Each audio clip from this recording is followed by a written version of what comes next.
L'air de l'Iron Anchor était une chose vivante, presque organique, chargée d'une épaisseur que l'on pouvait presque toucher du bout des doigts. Ce n'était pas simplement l'odeur de la bière renversée sur le comptoir collant, ni celle des cigarettes éteintes depuis des heures dont les fantômes persistaient entre les poutres noircies du plafond. C'était quelque chose de plus profond, de plus ancien, une accumulation de nuits sans nombre, de confessions criées trop fort, de rires qui masquaient des peurs inavouables, de silences pesants entre deux hommes qui avaient tout vu et ne savaient plus comment en parler. Les murs en bois avaient absorbé tout cela, année après année, jusqu'à devenir eux-mêmes une archive vivante de la condition humaine sous uniforme. L'établissement se trouvait juste à la lisière de Camp Pendleton, dans cette zone géographique particulière qui n'est ni vraiment le monde civil, ni encore tout à fait le monde militaire. Une sorte de sas de décompression où les épaules pouvaient s'affaisser un peu, où la mâchoire pouvait se desserrer légèrement, mais où les hiérarchies, non écrites et pourtant gravées dans chaque regard, dans chaque posture, dans chaque centimètre d'espace occupé, demeuraient aussi rigoureusement respectées qu'en caserne.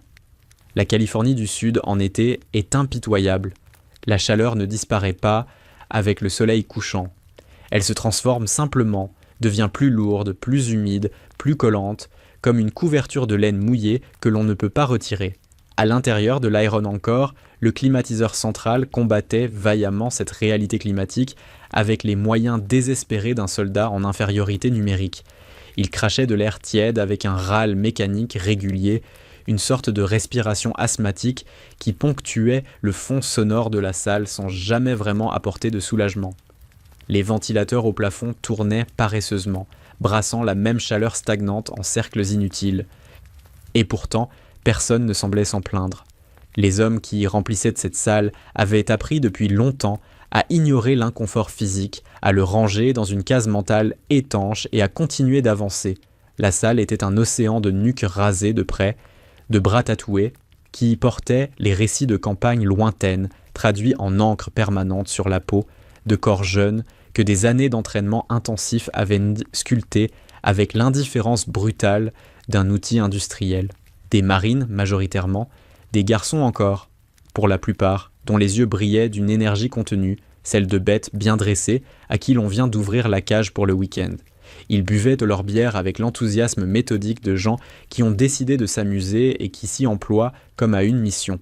Ils riaient fort, parlaient encore plus fort, s'interpellaient d'un bout à l'autre de la salle avec une familiarité bruyante qui ressemblait à de la décontraction, mais qui restait, sous la surface, codifiée et hiérarchisée jusqu'au dernier détail.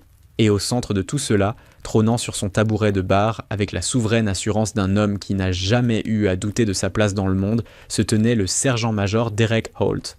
Il était difficile de ne pas le remarquer. Il était difficile même de ne pas le voir en premier, avant les autres, avant les tables, avant la décoration de bar quelconque avec ses fanions et ses photos fanées.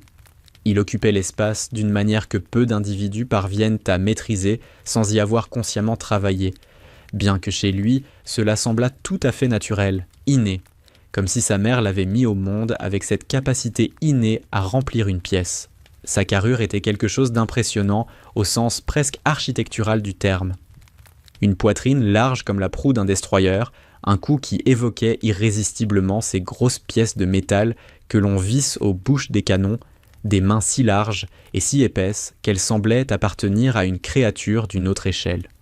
Son polo de coton sombre, visiblement acheté à la bonne taille, mais rendu insuffisant par la masse musculaire qu'il contenait, tirait légèrement aux coutures des épaules à chaque geste qu'il faisait. Sa voix était un événement géologique. Elle ne montait pas du larynx comme chez la plupart des gens. Elle semblait naître quelque part dans le sous-sol, dans les profondeurs de cette poitrine monumentale, et remonter lentement à travers des couches successives, avant de sortir comme une coulée de lave sonore, grave, inexorable, qui s'écoulait sur les tables et les bancs et obligeait tous les autres sons à s'effacer respectueusement. Quand Derek Holt parlait, le bar écoutait.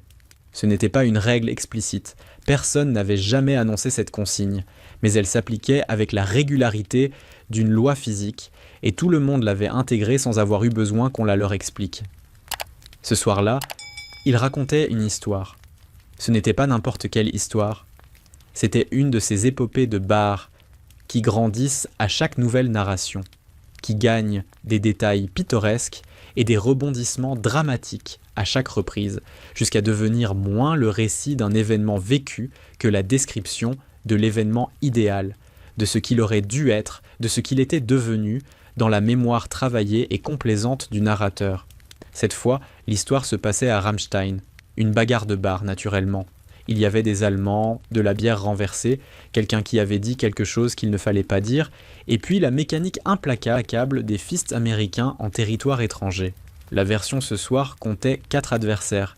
La semaine dernière, il y en avait eu 3. Dans un mois, il y en aurait peut-être 6. La vérité de ce genre de récit n'est jamais dans les faits, mais dans l'effet qu'il produit sur l'audience, et sur ce plan-là, Derek Holt était un maître consommé. Autour de lui, serrés comme des chiots contre leur mère, une vingtaine de marines formèrent son public captif. Des jeunes, pour la plupart, des soldats de première classe, des caporaux fraîchement gradés, des hommes qui avaient à peine commencé à comprendre ce que signifiait véritablement porter l'uniforme et qui regardaient Holt avec une vénération qui frisait l'idolâtrie. Pour eux, il était la promesse de ce qu'il pouvait devenir. Il était la preuve que le système fonctionnait, que les années d'obéissance et d'effort aboutissaient à quelque chose de tangible, de visible, d'impressionnant. Il était leur dieu de bar, et le bar était son temple. Il riait quand il souriait, se penchait en avant, quand sa voix baissait d'un ton pour livrer le détail piquant, se redressait quand il mimait un geste de combat. Ils étaient parfaitement synchronisés, comme un banc de poissons répondant aux mouvements imperceptibles de leur chef. Son acolyte préféré, un certain Korporal Kowalski, occupait le tabouret le plus proche de lui avec le dévouement territorial d'un animal marquant son espace. Kowalski était mince, presque maigre à côté de la masse de Holt, avec des yeux vifs et mobiles, qui calculaient constamment, évaluaient constamment, cherchaient constamment à anticiper l'humeur de son supérieur hiérarchique et idole personnelle. Son rire arrivait toujours une fraction de seconde avant celui des autres, comme s'il voulait s'assurer d'être le premier à manifester son approbation. Sa fonction dans ce microcosme social était claire et assumée, amplifiée, reflétée, confirmée. Il était le miroir dans lequel Holt aimait se regarder et il s'acquittait de cette tâche avec une conscience professionnelle assez remarquable à sa façon. Pour Derek Holt, le monde avait toujours eu la structure rassurante et simple d'une échelle. En bas de l'échelle se trouvaient ceux qui pliaient, ceux qui hésitaient, ceux qui demandaient la permission, ceux dont la voix tremblait légèrement quand ils prenaient la parole. En haut se trouvaient ceux qui décidaient, ceux qui frappaient en premier, ceux dont la seule présence redessinait les espaces autour d'eux. Il n'avait jamais eu le moindre doute quant à son positionnement sur cette échelle. Il était né pour les échelons supérieurs. Il avait gravi chaque barreau avec la conviction joyeuse de quelqu'un qui accomplit sa destinée naturelle. Et maintenant, perché au sommet de son monde, il contemplait les niveaux inférieurs avec la bienveillance condescendante d'un homme qui a tout résolu. Cette vision simplifiée du monde avait une conséquence directe sur son rapport au silence.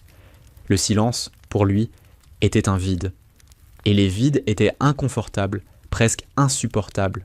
Non pas parce qu'il craignait consciemment quelque chose, mais parce que dans le silence, une voix qu'il ne reconnaissait pas toujours, comme la sienne, avait tendance à se faire entendre. Une voix qui posait des questions dérangeantes, une voix qui murmurait des doutes que sa façade extérieure avait pour mission permanente de noyer sous un déluge sonore. Le bruit était son armure. Le bruit était son anesthésique. Le bruit était la preuve, renouvelée chaque soir dans des bars comme l'Iron encore, que Derek Holt existait, comptait, dominait, qu'il était impossible à ignorer. C'est pourquoi ce qu'il vit à l'autre bout du bar, ce soir-là, à travers le voile légèrement flou que 2 heures de bière avaient déposé sur sa perception, commença d'abord comme une légère irritation, comme un grain de sable dans un mécanisme par ailleurs bien huilé. Il l'avait remarqué vaguement depuis environ 1 heure, cette silhouette dans le coin le plus sombre du comptoir, là où les lampes de bar ne projetaient que des demi-lueurs orangées, et où les clients moins grégaires trouvaient parfois refuge. Il l'avait catalogué mentalement comme une présence sans importance, un bruit de fond humain, et avait continué son récit sans lui accorder plus de pensée. Mais maintenant que son histoire était terminée, que les rires de ces hommes s'étaient apaisés, comme la houle après le passage d'un navire. Son attention s'accrochait à elle avec une persistance qui l'agaçait.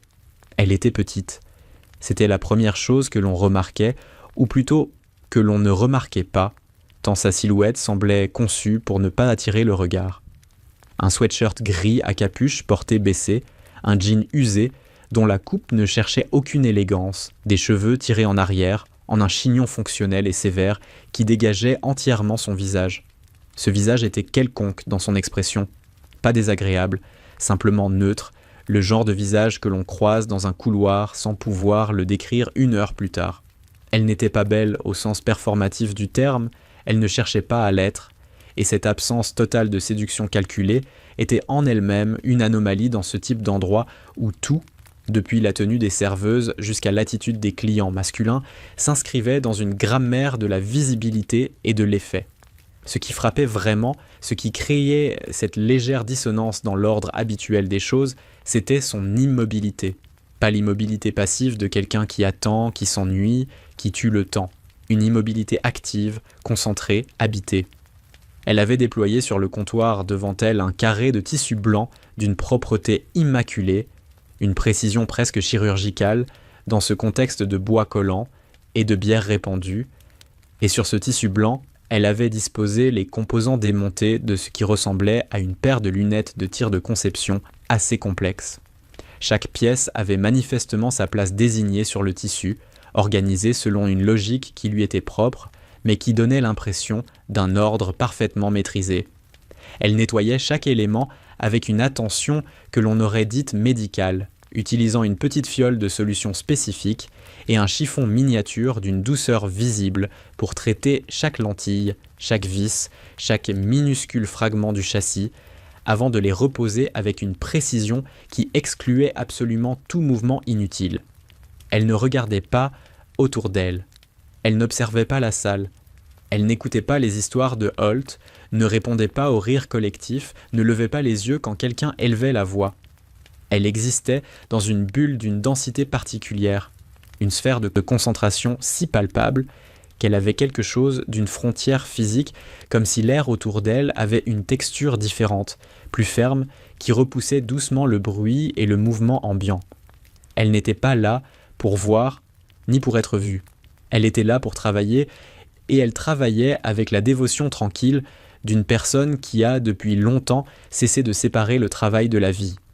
Cette qualité de silence avait quelque chose qui dérangeait fondamentalement Holt, quelque chose qu'il aurait été incapable de formuler avec précision, mais qu'il ressentait comme une sorte de défi. Pas un défi agressif, pas une provocation frontale, quelque chose de plus subtil et donc de plus insidieux. Son silence ne réagissait pas à sa présence. Dans l'univers de Derek Holt, chaque silence finissait par céder. Chaque silence était soit comblé par sa propre voix, soit reconnu par celui qui le gardait comme une position temporaire, avant la capitulation. Son autorité avait le pouvoir de modifier les comportements autour de lui, de faire plier les attitudes, de commander l'attention. Mais cette femme, au bout du bar, était comme un rivage contre lequel ces vagues venaient mourir sans laisser de traces. Elle n'était pas immobile par crainte. Elle était immobile parce que rien de ce qui se passait dans cette salle ne présentait pour elle le moindre intérêt. Et c'était précisément cette indifférence qui commençait à lui brûler quelque chose sous la peau. Il se pencha légèrement vers Kowalski, sa voix descendant dans ce registre grave que ses subordonnés associaient aux commentaires destinés à faire rire tout en affirmant quelque chose. Il inclina le menton dans la direction de la femme. « Tu vois ça ?» dit-il. « Un oiseau qui s'est perdu en chemin. » Kowalski, fidèle à sa mission, plissa les yeux vers le bout du bar et laissa échapper un petit ricanement bien calculé. « On dirait que quelqu'un a quitté sa bibliothèque trop tôt, Sarge. Elle cherche peut-être le club de lecture. » Le rire des 20 marines était une vague soigneusement calibrée. Pas trop fort pour sembler forcé, pas trop retenu pour manquer d'effet. Une vague sociale conçue pour un seul but, atteindre cette femme au bout du comptoir, l'extraire de sa bulle, la forcer à regarder dans leur direction, à reconnaître que l'attention du groupe s'était portée sur elle, que le roi du bar l'avait remarqué, jugé et étiqueté. La vague déferla. Elle atteignit effectivement l'extrémité du bar. Et elle se brisa. La femme ne bougea pas. Elle ne se raidit pas. Elle ne regarda pas dans leur direction. Le seul mouvement perceptible, si ténu qu'il fallait peut-être l'avoir cherché pour le voir, fut une fraction d'hésitation dans le mouvement de polissage d'une lentille, une pause d'à peine une demi-seconde avant que le geste reprenne son rythme régulier. C'était moins une réaction qu'un accusé de réception minimale, l'équivalent humain de reconnaître qu'un bruit s'était produit sans lui accorder la moindre valeur. Pour Derek Holt, ce fut comme recevoir un coup dans un endroit qu'il n'avait pas vu venir. L'édifice de son ego, cette construction monumentale qu'il avait passé 20 ans à élever pierre par pierre, s'était brusquement retrouvé face à quelque chose que ses architectures intérieures n'avaient jamais prévu. L'indifférence totale. Pas l'indifférence comme posture, comme cette feinte de désintérêt que l'on adopte parfois pour ne pas montrer qu'on a été touché. L'indifférence réelle, organique, désintéressée de tout effet. Elle ne jouait pas. Elle ne résistait pas. Elle n'était tout simplement pas là, dans cet espace de sa conscience où sa présence aurait dû naturellement s'imposer. L'irritation se transforma. Elle prit de la consistance, devint plus chaude, plus dense, quelque chose qui n'était plus de la simple contrariété, mais quelque chose qui ressemblait à de la colère. Une colère que l'on habille rapidement de justification morale pour ne pas avoir à la regarder en face dans sa nudité irrationnelle. Il se convainquit qu'elle était impolie, qu'elle manquait de respect, qu'elle offensait l'institution, l'uniforme, l'autorité qu'il représentait. Il se convainquit que corriger cette situation n'était pas une affaire d'ego blessé, mais une question de principe, de discipline, de maintien de l'ordre naturel des choses. Il glissa de son tabouret. Le plancher de l'Iron Anchor encaissa le double choc de ses semelles avec une résonance qui aurait pu servir d'avertissement à qui était suffisamment attentif aux signaux que les lieux envoient quand quelque chose change. Les 20 marines se figèrent imperceptiblement. Ils connaissaient ce mouvement. Ils avaient déjà vu le sergent-major se lever de cette façon, avec cette lenteur délibérée qui n'avait rien d'une hésitation et tout d'une mise en scène. C'était le prélude à une correction publique, un de ces moments de théâtre social dont Holt était à la fois l'auteur, le metteur en scène et l'acteur principal. L'amusement dans la salle se nuança d'une tension différente, plus acérée, plus inquiète, comme le public d'un spectacle de cirque qui réalise soudain que l'artiste est en train de prendre un risque réel. Kowalski se leva également et suivit son supérieur avec la déférence d'un second qui sait que sa place est dans le sillage du chef. Les autres patrons de l'Iron Anchor sentirent hier quelque chose changer dans l'atmosphère, la façon dont un animal sait avant tout instrument que le temps va tourner. Les conversations s'éteignirent une par une, comme des bougies dans un courant d'air. Les visages se tournèrent, subtilement, vers la scène qui se préparait. Le bar retenait son souffle. Holt parcourut la longueur du comptoir avec une démarche qui était un langage à lui seul. Chaque pas était une déclaration. Il ne marchait pas, il avançait, il occupait, il reconfigurait l'espace autour de lui au fur et à mesure de sa progression. Il s'arrêta directement derrière elle, si près qu'elle aurait dû, selon toute logique sensorielle normale, percevoir la chaleur que dégageait son corps, l'odeur de la bière et de la sueur mêlée, la pression psychologique de 100 kilos de muscles et d'autorité installée à 30 cm dans son dos. Elle ne réagit pas. Elle continuait son travail comme si rien ne s'était produit dans son espace immédiat. Holt laissa le silence s'étirer quelques secondes de plus que prévu, parce qu'elle aurait dû avoir commencé à se retourner maintenant, aurait dû avoir senti le poids de son regard et commencé à manifester les premiers signes de l'inconfort qu'il était venu produire. Mais il n'y avait rien. Rien que les gestes précis et continus de mains travaillant sur des pièces optiques avec une indifférence absolue à sa présence. Et sa voix était un grondement bas, une fréquence qui n'avait pas besoin de volume pour se faire entendre, qui portait dans les eaux autant que dans l'air. Le mot atterrit entre eux comme une pierre dans un étang. « Je te parle. » La femme s'arrêta. Pas brusquement, pas de façon sursautée. Elle s'arrêta avec la même économie de mouvement qui caractérisait tout ce qu'elle faisait, posant simplement l'objet qu'elle tenait et laissant ses mains reposer à plat sur le tissu blanc. Quand elle parla, sa voix était d'une platitude remarquable, dépourvue de la moindre inflexion émotionnelle identifiable, ni colère, ni peur, ni intérêt, ni ennui. Une voix qui transmettait une information et rien d'autre. Le filtre de polarisation était mal aligné. Holt cligna des yeux. Ce n'était pas la réponse qui était dans le script. La réponse qui était dans le script était une de ces deux variantes, soit la peur, soit la défiance. La peur était préférable parce qu'elle permettait la magnanimité ensuite. La défiance était acceptable parce qu'elle permettait la démonstration de force, mais cette réponse-là, cette information technique livrée avec la neutralité d'un bulletin météorologique, tombait dans un espace pour lequel il n'avait pas de catégorie préparée. Il fut momentanément, sincèrement perdu. Quoi ? Elle tourna la tête, juste assez, un mouvement minimal, calculé au degré près, pour lui accorder exactement la quantité d'attention que la situation exigeait selon ses propres critères, qui semblaient être des critères de pure fonctionnalité. Ses yeux étaient d'un gris pâle, d'un gris qui évoquait la glace en hiver. Pas la glace scintillante et décorative, mais la glace profonde, celle des lacs gelés au cœur de janvier, lisse et opaque, et qui cache des profondeurs que l'on ne peut pas deviner depuis la surface. Ses yeux l'analysèrent avec l'efficacité clinique d'un scanner. Ils enregistrèrent les données pertinentes, massa corporelle, posture, micro-expression, vecteur probable d'intention, et traitèrent l'ensemble en une fraction de seconde. Puis ils se reportèrent sur le travail en cours. La distorsion de parallaxe, dit-elle, avec la même absence totale d'affect. Le filtre était décalé. Le langage technique fut la dernière goutte. Dans l'esprit de Derek Holt, ce jargon spécialisé qu'il ne comprenait pas était une insulte délibérée, une façon de l'exclure de la conversation en utilisant un code qu'il ne maîtrisait pas, une démonstration ostentatoire de supériorité intellectuelle déguisée en réponse banale. Sa colère, qui cherchait un canal depuis un moment, en trouva un instantanément.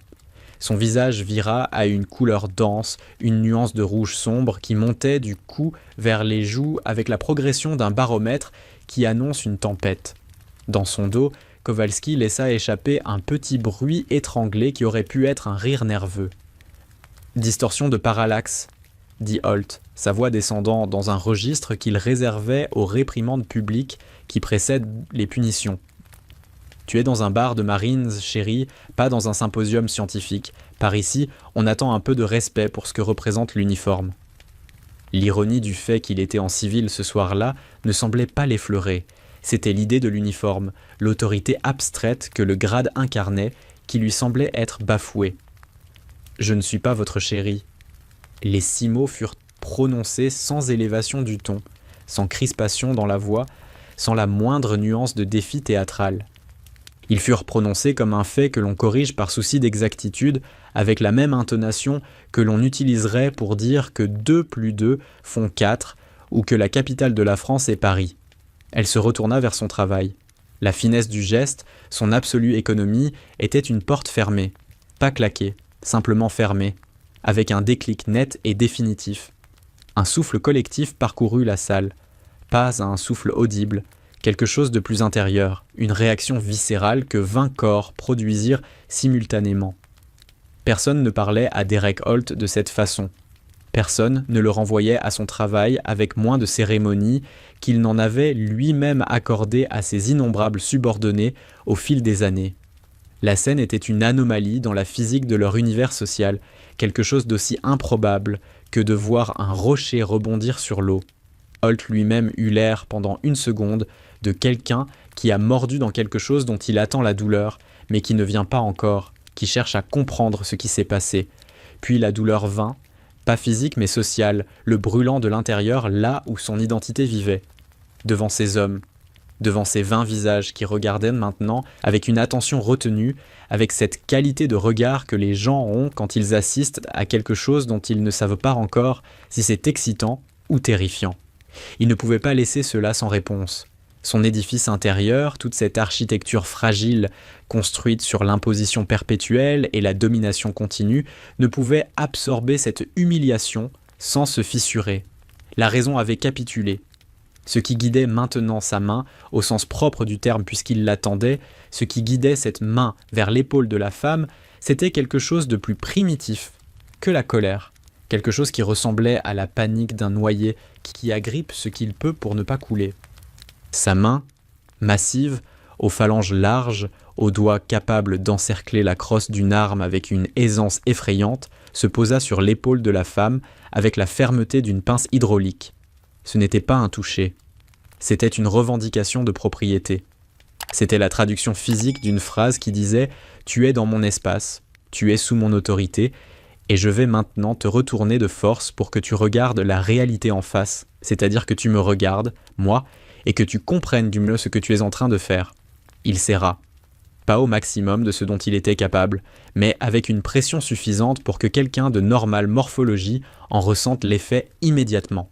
Ce qui se passa ensuite prit moins d'une seconde dans le temps du monde. Dans la perception des témoins, il prit beaucoup plus longtemps, parce que certains moments ont la propriété de se dilater dans la mémoire, d'étirer leurs composants jusqu'à ce qu'on puisse les examiner frame par frame, comme un film ralenti. Il y eut un son. Bref, sec, cristallin. Un craquement qui n'avait rien du fracas d'une bagarre de bar, rien de l'impact sourd et charnel d'un poing dans une mâchoire ou d'un corps contre une table. C'était plus raffiné que cela, plus précis. Le genre de son qu'on entend quand deux pierres très dures entrent en contact, sous une pression exacte. Le genre de son qui donne l'impression que la physique vient d'accomplir quelque chose d'inévitable. Elle avait bougé. Mais le terme « bouger » est trop large, trop imprécis pour ce qu'elle avait fait. Elle avait effectué une série d'ajustements micromillimétriques qui, ensemble, en une action d'une durée inférieure à une respiration, avaient reconfiguré entièrement la situation mécanique entre son corps et le sien. Un déplacement infinitésimal du poids du côté gauche, une légère rotation du torse, un abaissement du centre de gravité si subtil qu'il était à la limite du visible. Et sa main gauche, qui tenait encore une pièce de ses lunettes il y avait moins d'une seconde, était maintenant en contact avec son poignet. Elle ne l'avait pas frappé. Cette précision est importante. Son geste n'avait rien de la violence dans son acception courante. Il n'y avait eu ni impact, ni force brute opposée à sa force brute. Ce qu'elle avait fait relevait d'une autre catégorie, quelque chose qui était moins un combat qu'une démonstration appliquée de physique médicale. Ses doigts avaient trouvé, avec la précision d'une aiguille d'acupuncture, le point exact de convergence entre deux structures osseuses dans son avant-bras, le lunatum et le trichétrum, pour qui aurait connu la terminologie anatomique, deux des plus petits os du carpe, et avec la pression exacte de son pouce à l'endroit exact où leur architecture était la plus vulnérable, elle avait engagé la mécanique inévitable. Elle n'avait pas combattu sa prise, elle l'avait absorbée, intégrée et retournée contre lui avec l'élégance d'un système qui utilise l'énergie qu'on lui envoie pour fonctionner. Son élan vers elle, la force qu'il exerçait sur son épaule, l'angle de son attaque, tout cela était devenu le carburant de sa propre mise à terre. Elle avait utilisé chaque newton de force qu'il avait mis dans sa main pour créer, par un simple pivot et une pression de pouce, une torsion dans son poignet qui dépassait ce que les petits os de l'articulation pouvaient tolérer. Son corps avait obéi aux lois de la mécanique des fluides plutôt qu'à celles de la confrontation frontale. Le craquement était le son de ces deux petits os se comprimant l'un contre l'autre sous une contrainte qu'ils n'avaient pas été conçus pour absorber. Ce qui suivit fut l'image que 20 marines emporteraient avec eux pour le reste de leur vie. Une image qui ressurgirait dans des contextes improbables, des années plus tard, pour leur rappeler quelque chose d'essentiel sur la nature réelle du pouvoir. Derek Holt, 100 kilos de muscles et 20 ans d'autorité incontestée, se retrouva à genoux sur le plancher collant de l'Iron Anchor. Pas parce qu'on l'y avait jeté, pas parce qu'il avait reçu un coup qui l'avait renversé, mais parce que ses propres jambes, déconnectées de sa volonté par un signal de douleur d'une intensité qu'il n'avait jamais rencontrée, avaient simplement décidé de cesser de le porter. La douleur qui irradiait de son poignet n'était pas simplement physique. Elle était totale. Elle occupait toute la largeur bande passante de sa conscience, excluant tout le reste. Il était à genoux. Sa main était toujours sur l'épaule de la femme, mais plus comme une prise de possession, comme la main d'un homme qui essaie de ne pas tomber davantage. Elle le regardait de haut. Son expression n'avait pas changé. Il n'y avait dans ses yeux ni fierté, ni satisfaction, ni compassion, ni cruauté. Il y avait cette même qualité d'attention neutre, professionnelle, que l'on accorde à un problème que l'on évalue en temps réel. Sa prise sur son poignet était précise et absolue, comme un étau d'acier habillé de peau normale, et la légère pression supplémentaire qu'elle pouvait exercer à tout moment pour intensifier ce qui était déjà insupportable était parfaitement perceptible dans la façon dont elle tenait sa position. « Je vous avais prévenu, dit-elle. 5 mots. Le même ton plat, informationnel, définitif. Pas un triomphe, pas une leçon administrée avec le plaisir des moralisateurs, simplement un constat. La logique des événements avait produit le résultat prévisible à partir des données disponibles, et elle en prenait acte avec la froideur d'un algorithme enregistrant une conclusion. Le silence qui tomba sur l'Iron Anchor fut d'un genre particulier, ce n'était pas le silence du choc, bien que le choc fût présent. C'était le silence qui survient quand quelque chose de fondamental dans l'ordre du monde vient d'être modifié et que les gens présents prennent collectivement un moment pour recalibrer leur compréhension de ce qui est possible. 20 marines restaient figées comme des statues qui auraient oublié d'être du marbre. Leurs visages étaient des variations sur un même thème de stupéfaction, depuis la bouche entr'ouverte de Kowalski, dont la pâleur avait atteint un niveau presque diaphane, jusqu'aux yeux écarquillés des jeunes soldats de première classe dans le fond de la salle qui n'étaient pas encore certains d'avoir bien compris ce qu'ils venaient de voir. Le sergent-major, leur sergent-major, l'homme autour duquel leur conception de la hiérarchie, de la force, de l'autorité s'était construite comme une maison se construit autour de ses fondations.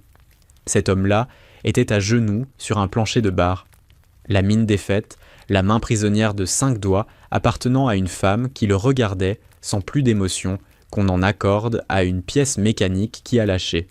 Elle le relâcha, pas avec théâtralité, simplement en ouvrant la main. Holt s'affaissa légèrement vers l'avant, serrant son poignet contre sa poitrine, un son sourd et involontaire s'échappant de sa gorge, quelque chose qui n'avait plus rien du grondement géologique de tout à l'heure, quelque chose de petit et de creux. Elle se retourna vers le bar, prit la dernière pièce de ses lunettes, l'examina une seconde entre 2 doigts, puis l'emboîta dans le châssis avec un minuscule clic métallique d'une netteté presque musicale. Elle plaça les lunettes sur son visage avec le même soin qu'elle avait mis à les démonter. Les verres aux reflets légèrement teintés encadraient maintenant ses yeux gris avec une précision géométrique. Elle prit son verre d'eau et en but une gorgée tranquille. Personne dans la salle n'avait encore bougé. Et puis la porte principale de l'Iron Anchor s'ouvrit. Ce n'était pas l'ouverture brutale d'une porte poussée par quelqu'un qui entre avec intention d'imposer sa présence. C'était une ouverture mesurée, contrôlée, une porte qui s'écarte exactement comme elle doit s'écarter pour laisser passer quelqu'un qui n'a pas besoin de faire du bruit pour être entendu. La tranche de nuit chaude et humide qui s'engouffra dans la salle apporta avec elle une silhouette qui reconfigura instantanément l'espace par sa seule présence. L'homme qui entra portait l'uniforme. Pas le polo de civil que Holt arborait encore, l'uniforme réel avec tout ce qu'il implique de hiérarchie visible et d'autorité encodée dans chaque couture, dans chaque insigne, dans chaque détail, de coupe et de port. L'aigle d'argent sur son col captait la lumière chiche du bar avec une discrétion qui n'en était pas moins perceptible. Il était grand, mince d'une minceur qui était celle de l'efficacité et non de la maigreur, avec des tempes grisonnantes qui encadraient un visage aux traits marqués, un visage qui avait absorbé des décennies de choses que les visages ordinaires n'ont pas à absorber et qui en portaient les traces avec une dignité sobre. Ce qui caractérisait le colonel Hargrove n'était pas le volume, c'était la pression. Entrer dans une pièce après lui, c'était entrer dans un espace dont la pesanteur venait d'augmenter d'un coefficient mesurable. Son autorité n'était pas sonore, elle était gravitationnelle, elle ne se proclamait pas, elle s'exerçait. La réaction fut immédiate et uniforme. Les 20 marines, quelle que soit leur position dans la salle et leur degré d'hébétude par les événements qui venaient de se produire, se redressèrent simultanément. Pas parce qu'on le leur ordonnait, parce que leur corps savait avant que leur esprit ait eu le temps de formuler la consigne. L'entraînement, la discipline, le conditionnement de mois et d'années de service parlèrent directement à leur colonne vertébrale et leurs colonnes vertébrales obéirent. Les épaules reculèrent, les mentons se levèrent, les regards se figèrent dans la direction de l'officier. Un mouvement de marée, silencieux et collectif. Le colonel Hargrove laissa son regard balayer la scène. Ses yeux, qui avaient la qualité d'instruments d'optique bien réglés, plutôt que d'organes biologiques sujets aux émotions, firent le tour de la salle en quelques secondes et enregistrèrent tout. Les jeunes marines pétrifiées, le corporal Kowalski dont la pâleur avait maintenant quelque chose de pathologique, le sergent-major Holt encore partiellement à terre en train de reprendre ses esprits avec son poignet serré contre lui, et la femme au bout du bar qui venait de remettre ses lunettes et buvait son verre d'eau avec la sérénité d'un matin de dimanche. Ses yeux s'attardèrent sur elle. Ce fut bref mais perceptible. Quelque chose traversa ce visage discipliné à l'imperméabilité. Quelque chose que l'on ne pouvait pas identifier avec précision, mais qui avait la texture d'une vieille reconnaissance, d'un respect construit sur des fondations que les gens présents dans ce bar n'avaient pas accès à voir. Puis, il reprit sa marche, ses semelles ne faisant aucun bruit sur les planches de l'établissement, et s'arrêta à côté du sergent-major encore à genoux. Il ne cria pas. Il n'éleva pas la voix d'un demi-ton. Il n'en avait aucun besoin. Dans le silence total de la salle, ses paroles portaient avec la précision d'un laser, chaque mot atterrissant là où il était dirigé avec la certitude d'une munition à guidage de précision. Sergent-major Holt. Holt leva les yeux. Son visage était un paysage de dévastation. La douleur physique était là, bien sûr, inscrite dans les lignes crispées autour de sa bouche et dans la façon dont il tenait son bras. Mais il y avait autre chose, quelque chose de plus profond et de plus difficile à regarder, la honte nue d'un homme de pouvoir découvert dans sa faiblesse fondamentale devant ceux qui l'avaient défini par sa force. « Mon colonel », dit-il, sa voix réduite à l'ombre d'elle-même, et il essaya de se lever, un processus qui lui coûta visiblement une deuxième vague de douleur. Un officier sous-officier, supérieur à terre dans un bar, dit le colonel Hargrove, sa voix dangereusement douce, le genre de douceur qui précède les conséquences les plus sévères, devant des marines de rang inférieur. Il marqua une pause d'une précision chirurgicale.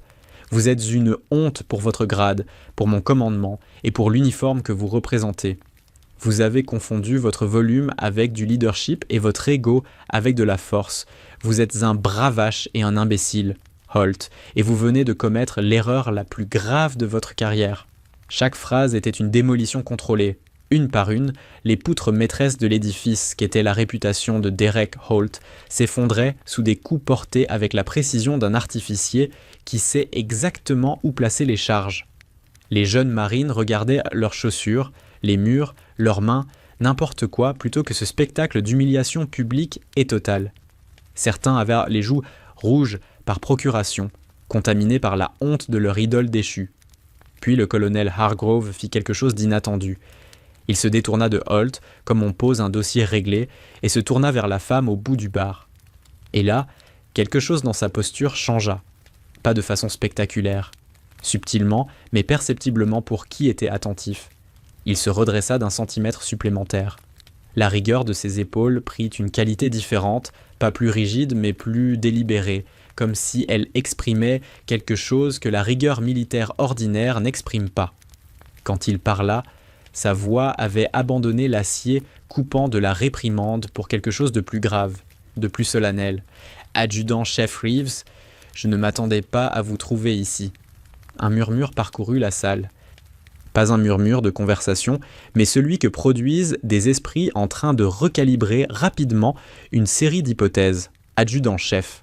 Le grade le plus élevé dans l'échelle des sous-officiers supérieurs, réservé à ceux dont l'expertise technique dans un domaine spécifique avait atteint un niveau où toute structure hiérarchique ordinaire devenait inadéquate pour les mesurer. C'était un grade mythologique dans les cercles qui le connaissaient, un grade que l'on attribuait moins à une carrière qu'à une légende vivante. La femme donna un léger mouvement de tête, concis, dépourvu de toute fioriture. « Colonel, je suis juste de passage. Quelques réglages sur un nouveau matériel. » Le regard du colonel glissa brièvement vers les lunettes qu'elle venait de remettre sur son visage. Il acquiesça d'un signe lent, et dans cet acquiescement se condensait un monde de compréhension partagée. Quelque chose entre deux personnes qui ont navigué dans les mêmes eaux profondes et dangereuses, qui ont lu les mêmes cartes, qui comprennent ce que signifient certains mots dans certains contextes.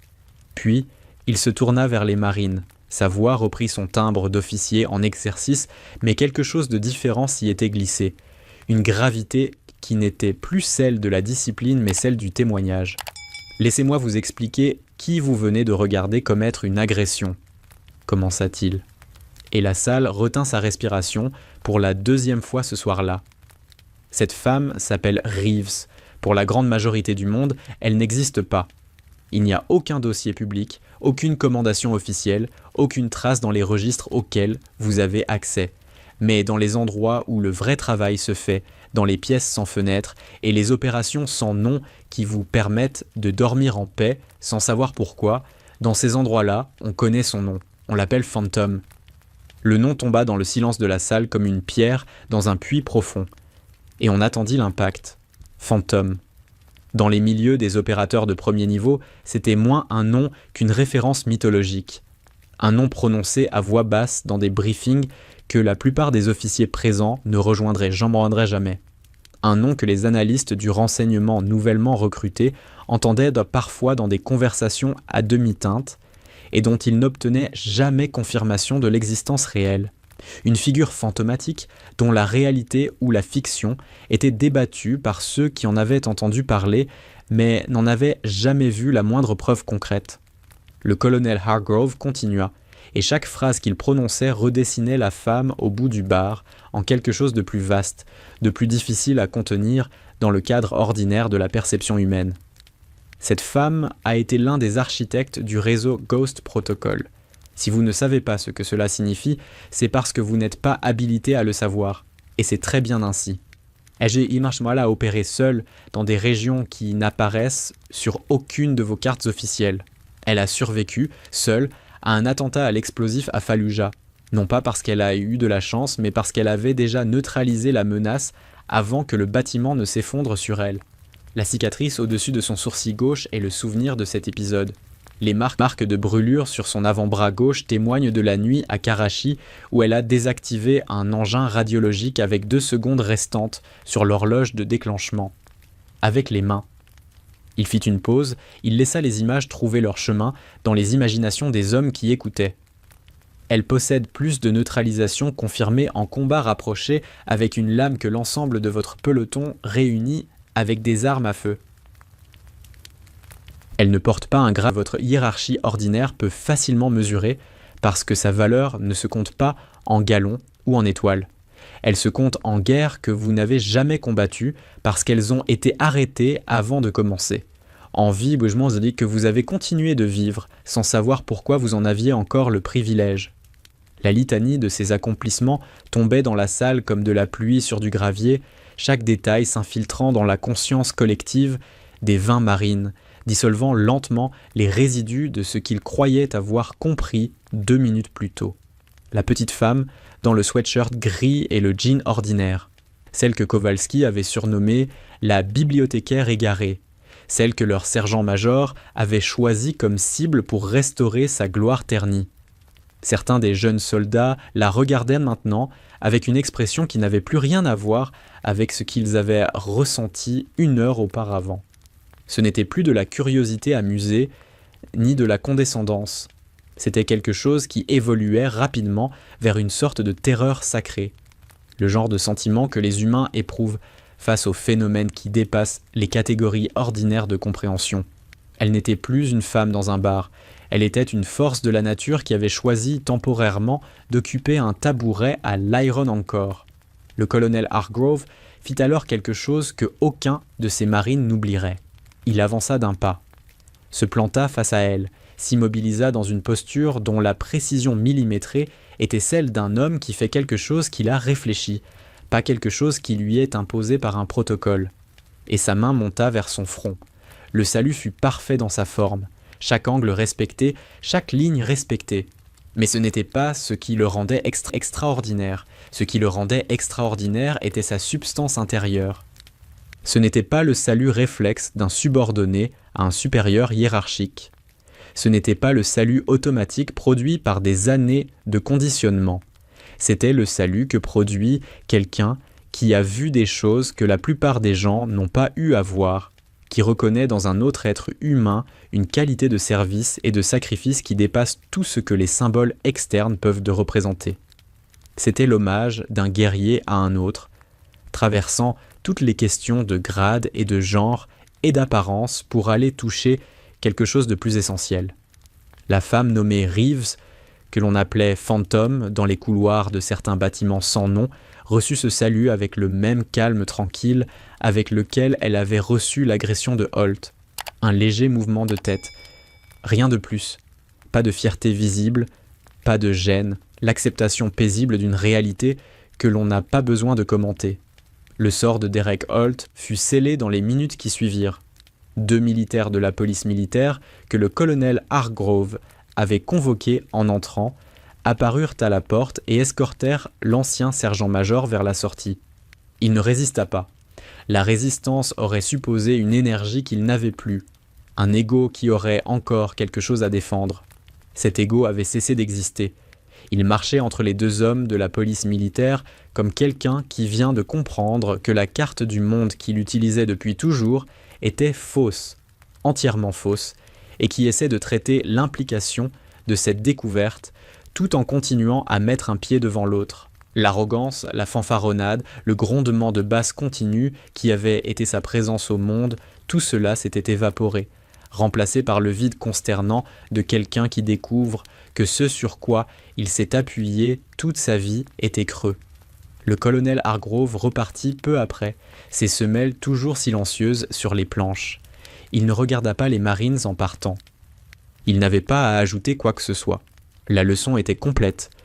Les 20 Marines restèrent dans ce bar, longtemps après que tous les protagonistes principaux eurent disparu.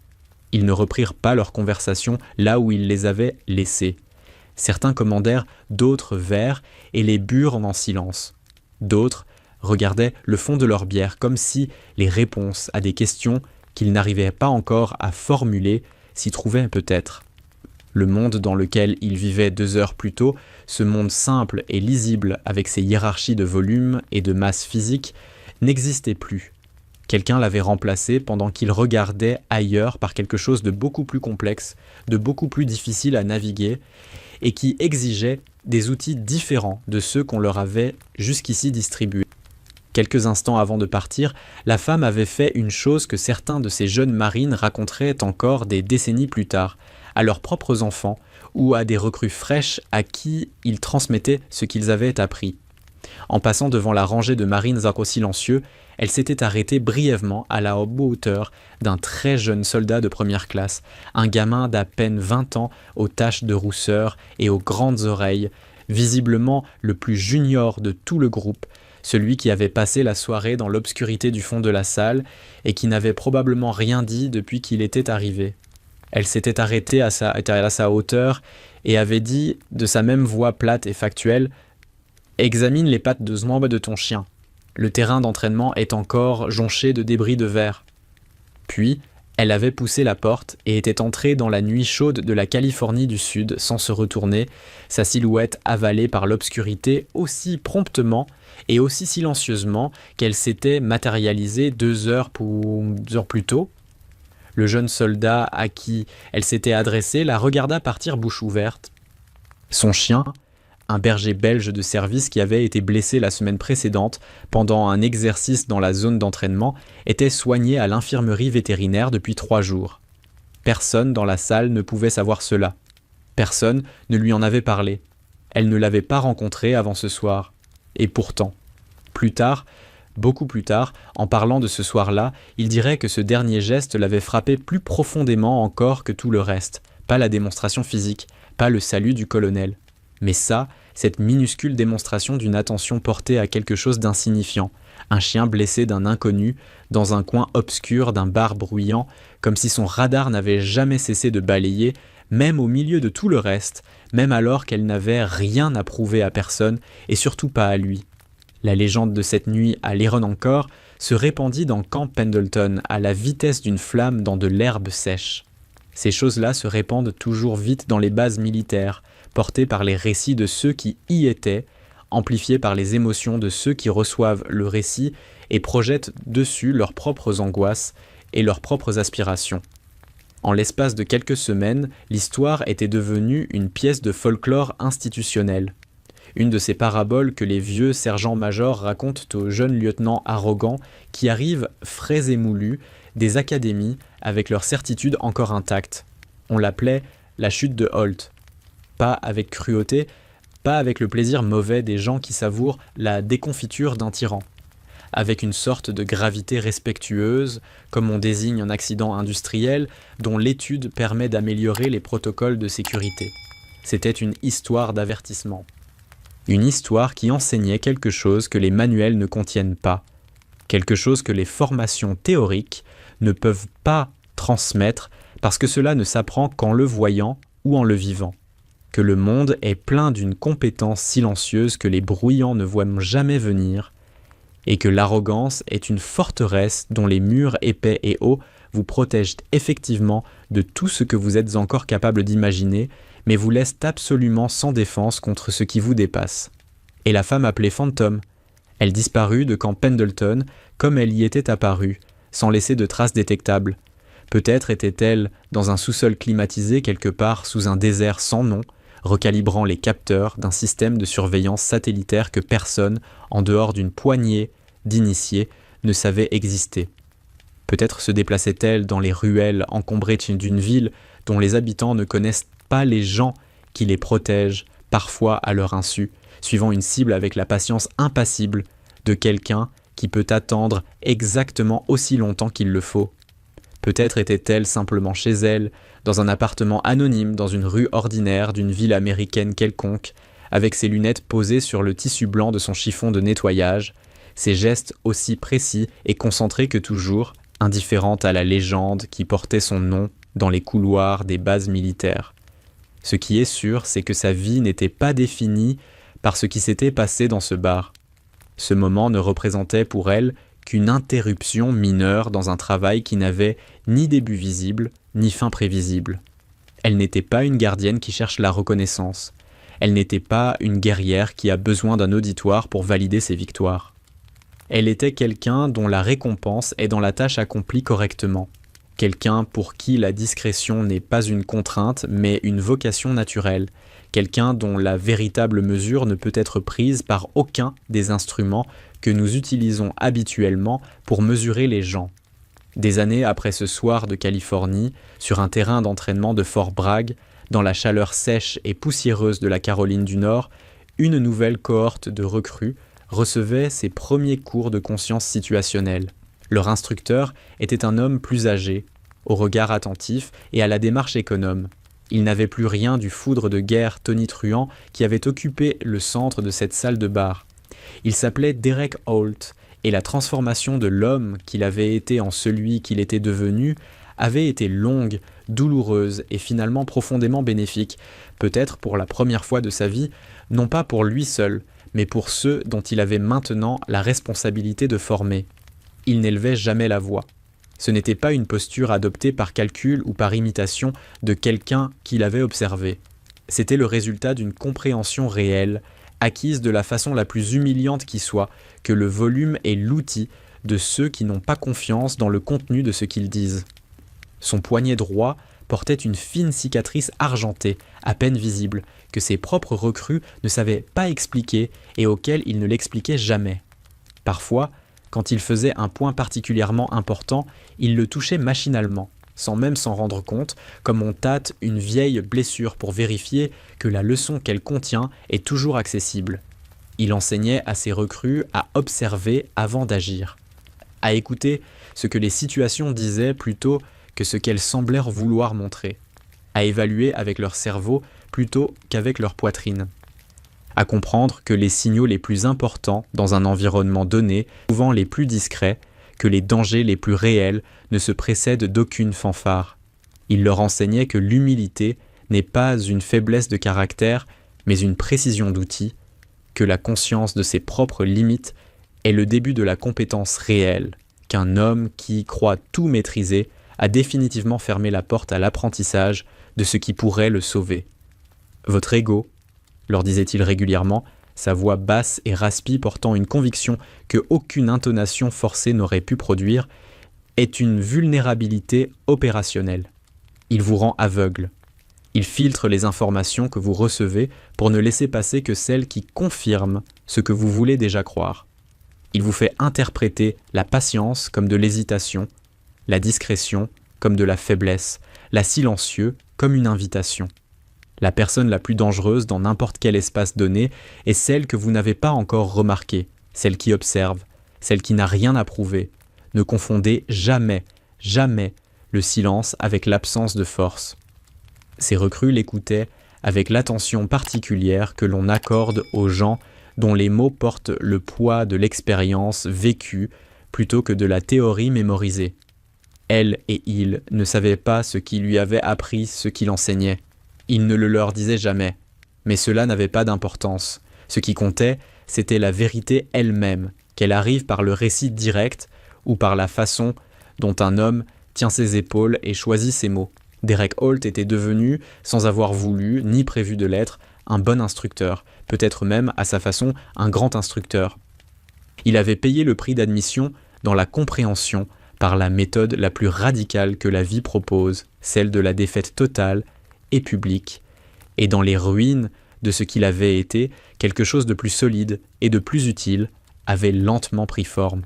Ce n'était pas la rédemption des films, spectaculaire et nette, c'était la rédemption réelle, laborieuse, qui avance un pas à la fois et ne proclame pas elle-même son existence.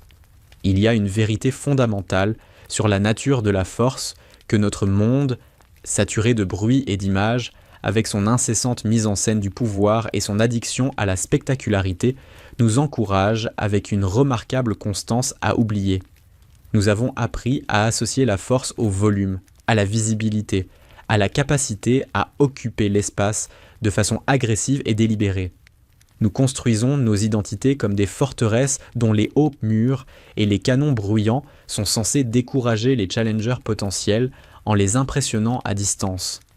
Cette démonstration permanente de puissance est la force de la coquille, fragile dans sa substance malgré son apparence imposante, creuse sous sa surface menaçante, entièrement dépendante du regard de l'autre pour exister, parce que si personne ne la regarde, si personne n'en est impressionné, elle n'est plus rien.